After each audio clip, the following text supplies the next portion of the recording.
Me llamo Jorge Drictas, tengo 81 años y de ellos 68 he estado relacionado con la Universidad del Sur. Desde la Escuela de Comercio, en la secundaria, luego la licenciatura en Geología y también el doctorado en Geología. A partir de ahí, ya como desde docente alumno, ayudante alumno, ayudante rentado, asistente, profesor adjunto, profesor asociado, profesor titular. Desde mi jubilación, hace unos 9 años, he sido nombrado profesor consultor. Ello me permite asistir a mi oficina unas pocas horas por día, ya no hago docencia, pero sí investigación. Fruto de ello es esta publicación que he compartido con los jóvenes colegas que quedaron en mi cátedra y también con colegas alemanes con los cuales sigo relacionado académicamente. Del año 63 inicio mi carrera como alumno en la Universidad del Sur.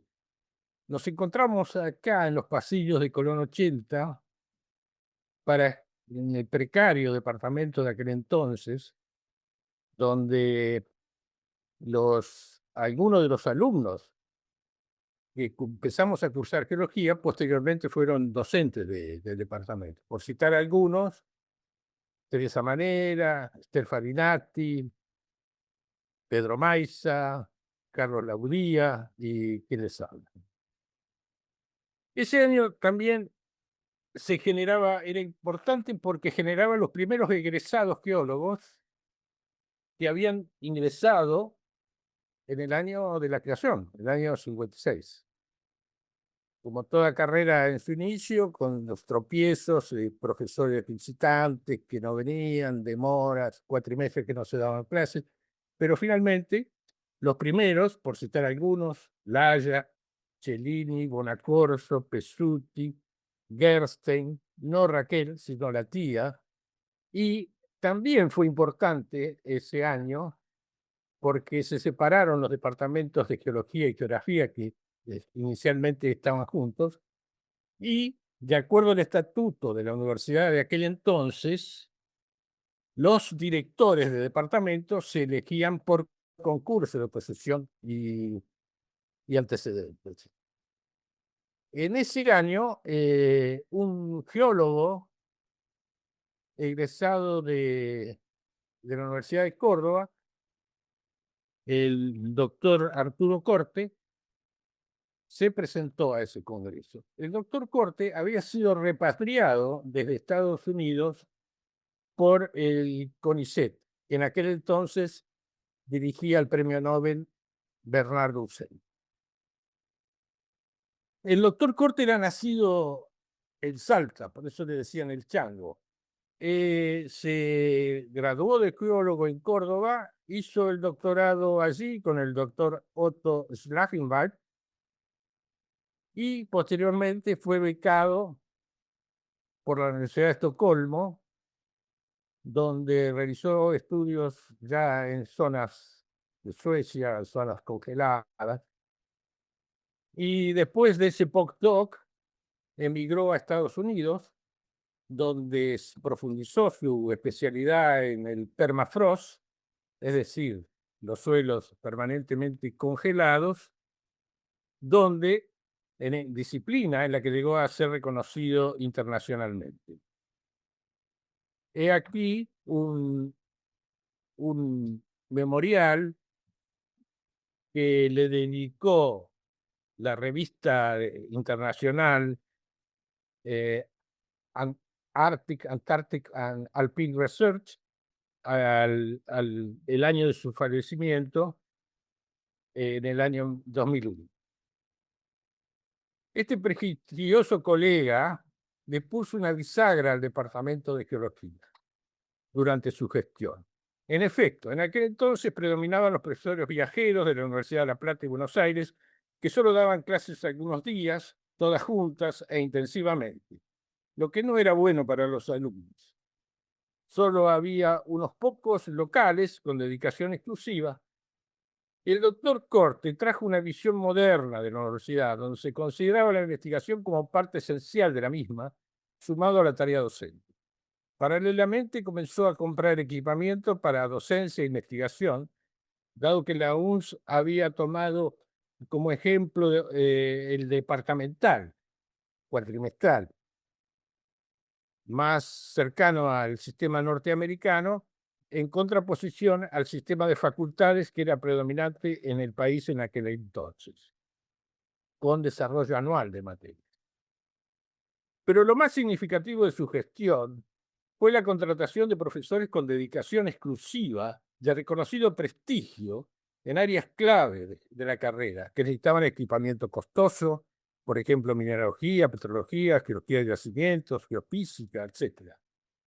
Nuevos profesores se incorporaron al departamento: los doctores Yambías, la doctora Malvicini, el profesor Ruma y muy especialmente el doctor Kitaro Hayase en petrología.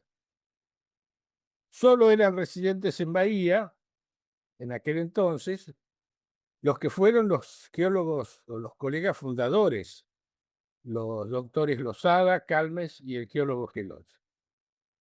El doctor Corte fue también el gestor para que la universidad desarrollara el campus, que hoy brilla en Paligüe. En algún momento albergará el departamento de geología, que fue el primer departamento que oficialmente se le asignó un lugar allí, pero luego el rector, ingeniero agrónomo Lucero, asignó a agronomía ese edificio. Si esto fuera poco, el doctor Corte también fue el creador, en 1972, de IANIGLIA, Instituto de Nivología y Glaciología, que fue el que gestó y reglamentó la tan actual ley de glaciares, que está en discusión en este momento con todo el tema de la minería. Para concentrarnos en el profesor Hayase, era un profesor egresado en la Universidad de Waseda, Tokio, Japón, universidad donde tuve la oportunidad de trabajar en 2 estadías.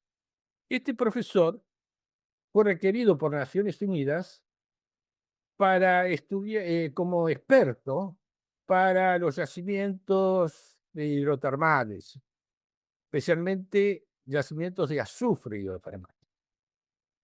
Y en ese sentido fue contratado inicialmente por Colombia para estudiar los yacimientos de ese país.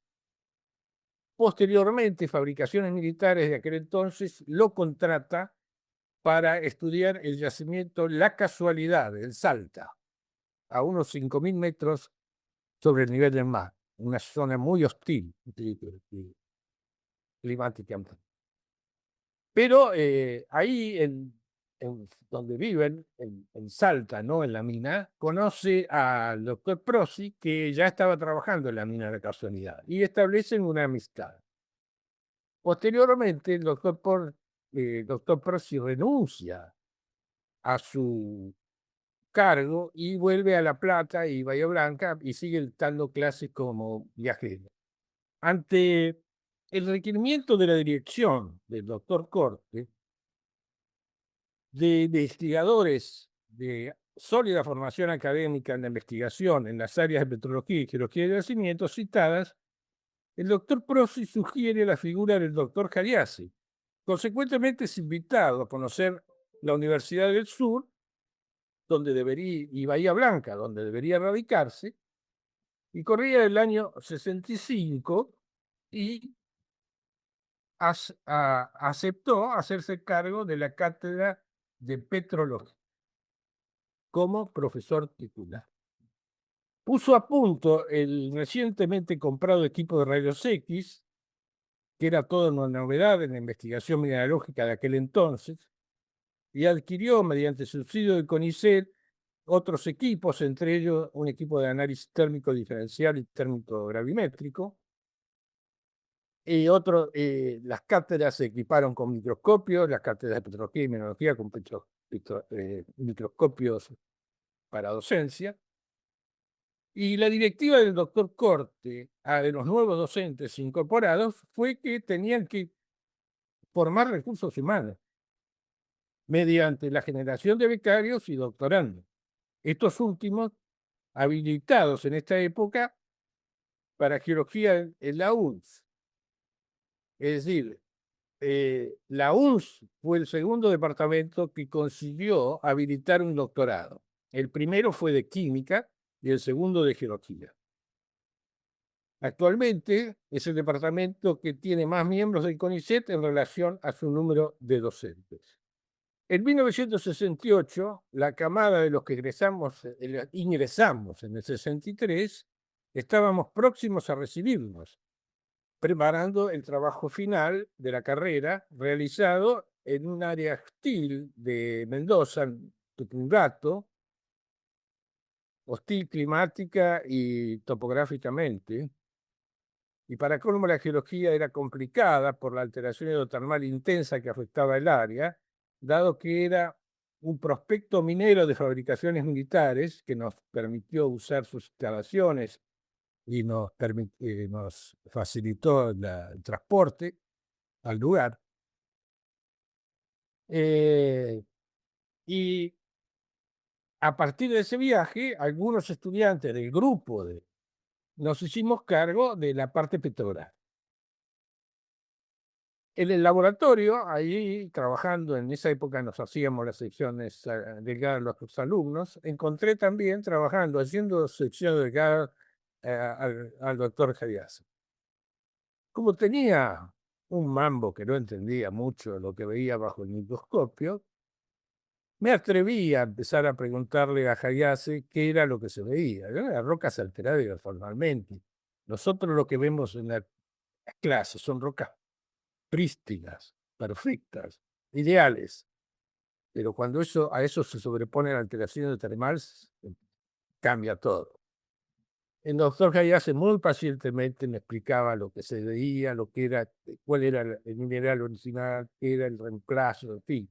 Ahí empecé a entender un poco y finalmente presentamos el informe. Me recibí en diciembre de 1968 y a principios del 69 tenía que decidir qué hacía con mi vida. Como todo geólogo recién recibido, lo primero que busca es trabajo.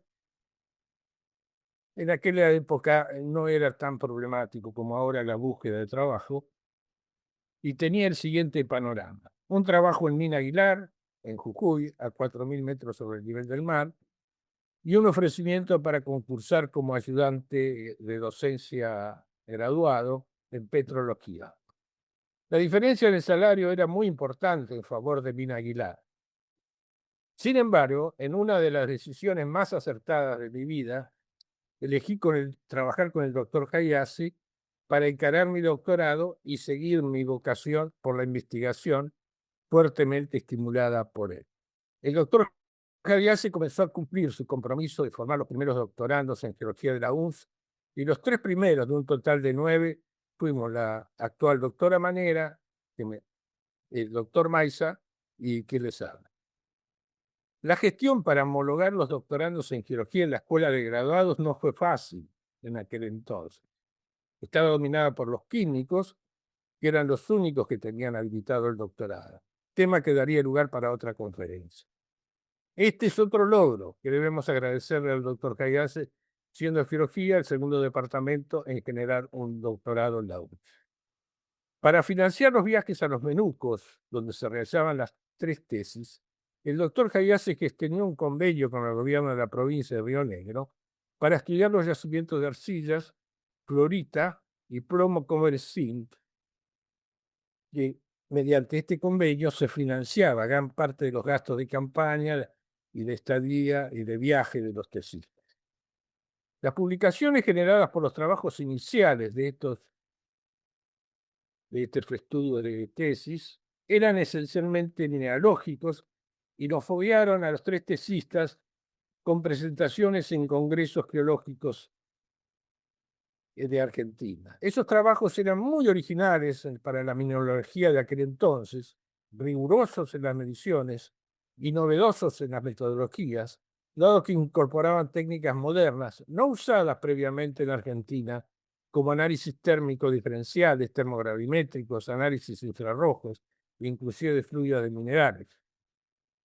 Aunque el investigador francés, doctor Jacques de Croissant, introdujo el estudio de inclusiones fluidas en el departamento de geología de la UNS, de hecho, el doctor Hayace difundió su uso de inclusiones fluidas como técnica analítica en Argentina y logró construir una platina de enfriamiento experimental en el mismo departamento de geología. El doctor Hayace enriqueció nuestra formación básica mediante el dictado de numerosos cursos de posgrado. Estudio de minerales por medio de difracción de rayos X, análisis microquímico para la detección de elementos químicos en minerales, análisis térmicos y térmicos diferenciales de minerales, óptica mineral, métodos petrográficos especiales, análisis de espectros infrarrojos en minerales, minerales industriales y muchos más. Era un verdadero maestro. En Japón no se usa la palabra profesor o doctor tal para llamar a un docente. Se usa la palabra sensei, Hayase sensei, de acuerdo a la gramática japonesa. Mi tesis doctoral se desarrolló sobre la zona de oxidación de los yacimientos de plomo, cobre, zinc del área de los Mónaco. Uno de los yacimientos era la mina Cruz del Sur, explotada como beta a cielo abierto, ubicado a 42 kilómetros al este-sureste de la localidad de Los Benucos, en la provincia de Río Negro. Se trata de una beta de relleno de fisuras de 1 a 5 metros de espesor, 15 metros de profundidad a lo largo del usamiento y unos 60 metros de largo. El yacimiento es chico, pero con una mineralogía muy rica, especialmente en plomo cobre. La mena de oxidación, que fue la que estudié, consiste principalmente en cerucita, anglesita, malaquita, atacamita, paratacamita, ulfenita, motramita, banalnita, calcosita, digenita, limonita, hematita. La roca de caja está afectada por sericitización, cloritización y carbonatización como alteración hidrotermal. En realidad, el primer tesista del doctor Hayace en Argentina fue el geólogo Gelós, pero presentó su tesis en Córdoba, no en la UNS, de donde era graduado como geólogo. La tesis se trató de metamorfismo de contacto en el yacimiento Sierra Grande, Río Negro. Aquí en esta foto nos acompaña el señor Goicochea, que era un minero de los Menucos, que nos brindó una invalorable ayuda como vaquiano y también una generosa hospitalidad. A la izquierda, a la derecha, perdón, del señor Goicochea se encuentra Maiza, Manera y La Budía, todos tesistas. A la derecha del doctor Gelós está quien les habla. Las campañas al campo eran aproximadamente un mes. Los tres tesistas colaborábamos entre sí. Aquí me había explotado un calentador de alcohol cuando intenté prender. Fíjense ustedes el tiempo, no había ni garrafas en ese tiempo. Aquí la vemos a Teresa Manera también en estilo cowboy. Ahora recuerdo que en un relevamiento topográfico como este que estamos viendo ahí, en la localidad cercana a los Menucos de Aguada de Guerra, pasé uno de los fríos más intensos de mi vida. Un tesista del doctor Hayace en Japón, es decir, un tesista en la Universidad de Waseda en Japón, vino becado por esta universidad para enseñarnos análisis químicos de rocas y minerales durante casi un año en el departamento de geología. Esta tarea analítica era casi única en geología de Argentina de aquel entonces. Creo que el doctor Godillo en Córdoba era otro que hacía este tipo de análisis. Posteriormente, técnicas analíticas se modernizaron con fluorescencia, rayos X y otras técnicas a las cuales nos adoptamos rápidamente, como veremos más adelante. Ahí se me ve a mí con el pelo, que era abundante en esa época, pero ya sabía que estaba condenado genéticamente a ser pelado. Aquí puede verse a 5 de los tesistas de Hayashi. De izquierda a derecha, Graciela Más, Teresa Manera, Leandro Bengochea, Maiza, Hayashi mismo, y a la extrema derecha estoy yo. Finalmente,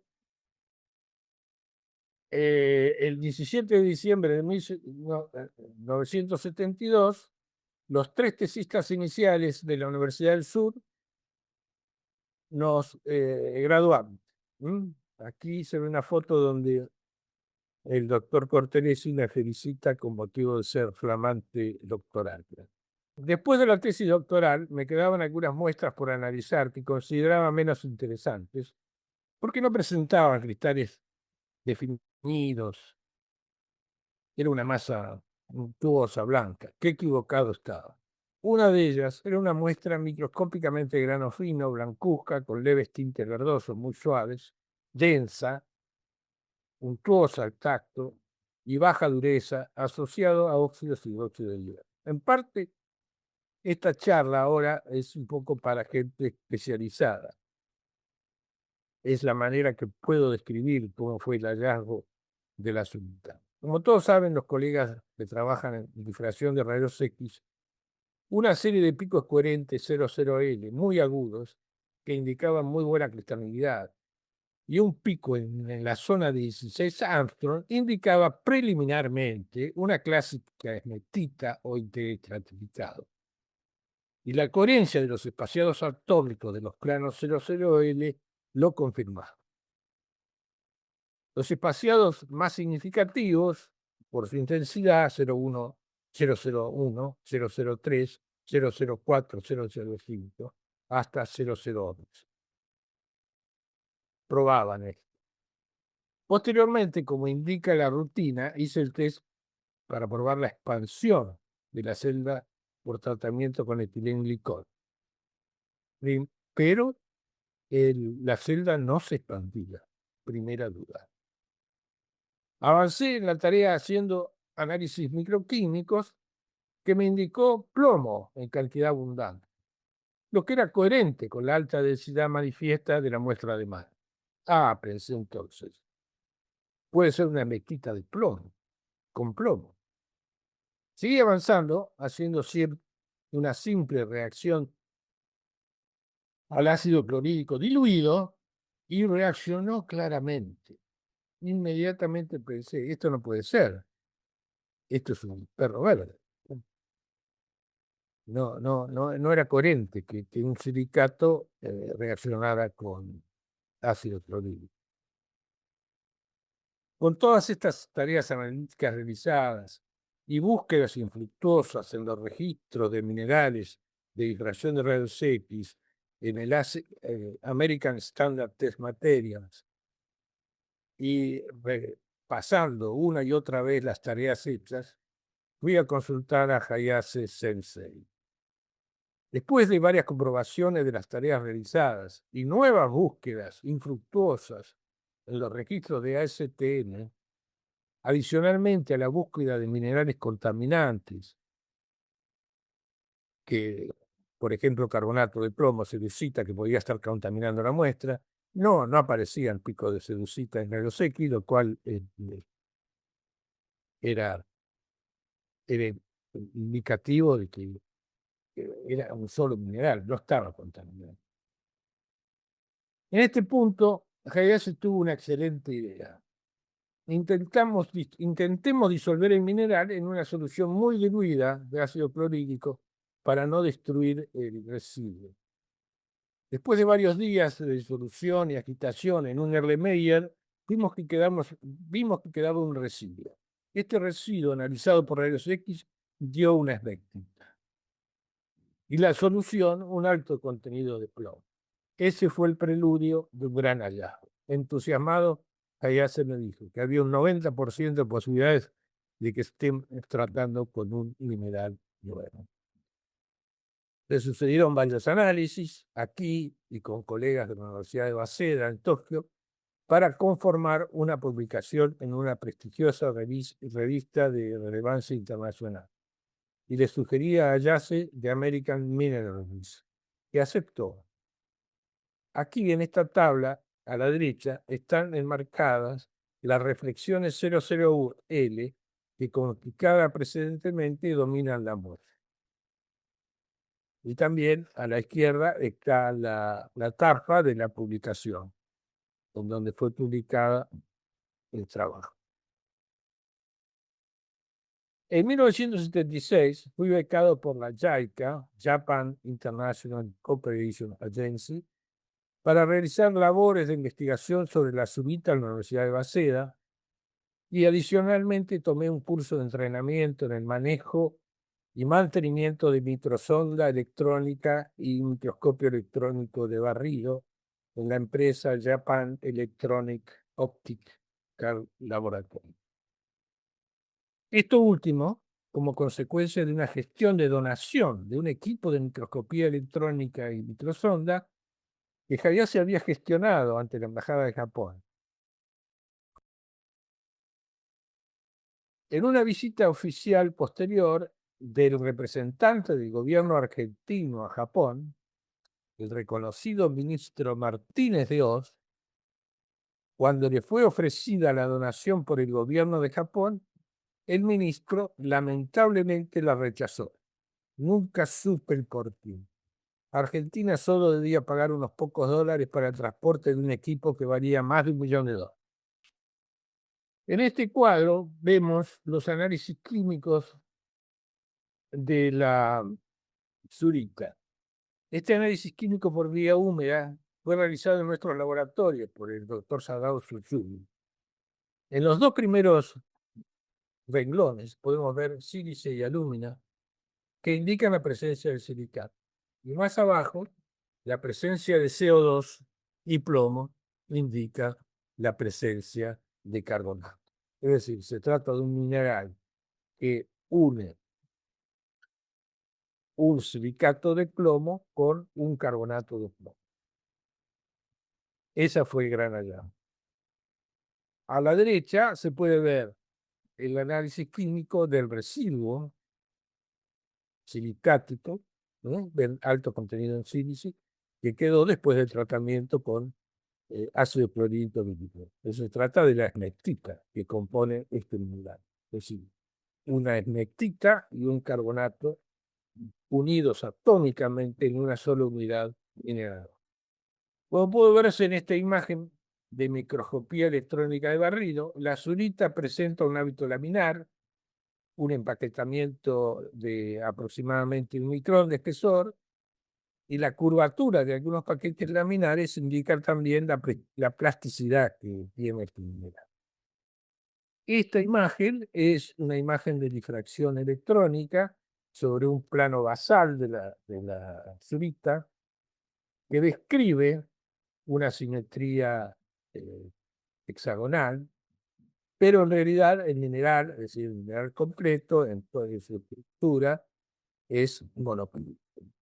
Aquí pueden verse los diagramas de difracción de rayos X. El primero es un diagrama de difracción de rayos X en condiciones naturales, ¿no? Donde se muestran los picos agudos de las reflexiones 0L, como indicaba precedentemente, y sometido a un calentamiento progresivo de 450, los picos ya a esa temperatura pierden un poco de intensidad, también a 550 ya prácticamente están muy bajos, y a 650 la muestra colapsa totalmente. 800, 950 puede verse un pequeño pico que puede verse a la recristalización de Gibbs. Aquí vemos una secuencia de análisis termogravimétricos y térmico-diferenciales. El de más arriba es el termogravimétrico, el de abajo el térmico-diferencial en una misma muestra. En el diagrama A, en condiciones de flujo de aire sobre la muestra de Zurita, El termogravimétrico muestra una fuerte pérdida de peso a partir de 600 grados centígrados, que está asignada a la descarbonización del mineral. El análisis térmico diferencial muestra un pico endotérmico asociado a la descarbonización y otros dos picos exotérmicos a mayor temperatura asignados a procesos de oxidación. La misma azurita, en condiciones de un flujo de nitrógeno, donde se aprecia la ausencia de los picos atribuidos a oxidación por la ausencia de oxígeno. En el nivel C se reflejan los análisis térmicos del residuo arcilloso. El termogravimétrico muestra una pérdida importante de peso atribuida a la pérdida de agua. La pérdida de peso a mayor temperatura se debe a la expulsión de hidróxido. El análisis térmico diferencial muestra dos picos endotérmicos asociados a pérdidas de peso. Y el nivel D muestra los análisis térmicos de una monmorianita, una muestra adicional de monmorianita, y se nota una clara similitud con el diagrama anterior de análisis térmico del residuo hemectítico de la azurita. Finalmente, en el nivel E, se muestran los análisis térmicos de cerucita, es decir, el carbonato de plomo. El ATG muestra una fuerte descarbonización, pero se inicia a 250 grados centígrados, a bastante menos temperatura que lo que sucede en la azurita, donde se inicia a 650 grados. Y el ATD de la cerucita indica picos endotérmicos asociados a eso. Finalmente, se presenta aquí en esta lámina un modelo estructural propuesto para la azurita. En la parte superior se puede reconocer la posición de los elementos octaédricos, seguida por las posiciones tetraédricas de sílice y aluminio, y en la parte inferior la posición del carbonato de plomo.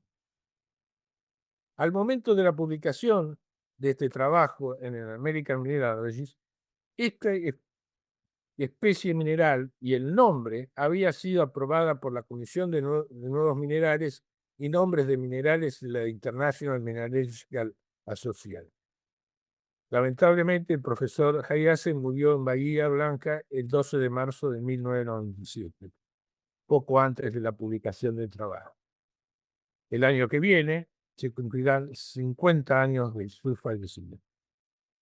Aquí podemos ver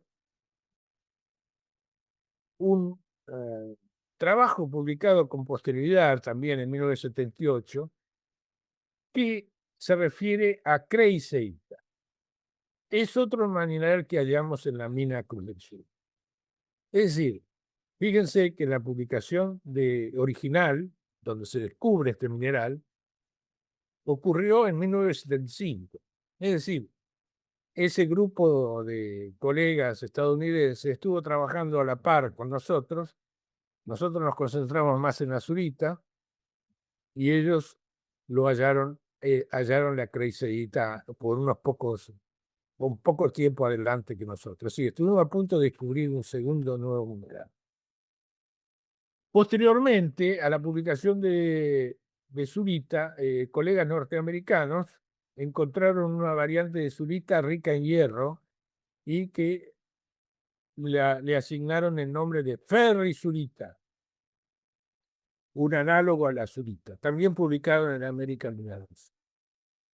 Posteriormente se hizo un refinamiento de la estructura mineral por parte de colegas de la Universidad de Basel, tesistas del doctor Tsutsumi, que nos visitó.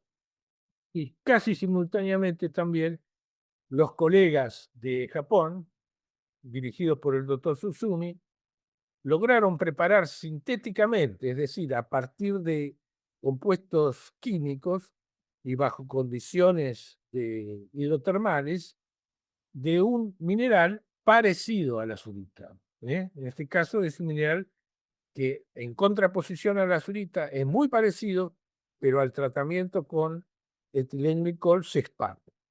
Pero bueno, efectivamente, esa investigación continuó y sucedieron nuevos avances en este campo. Finalmente,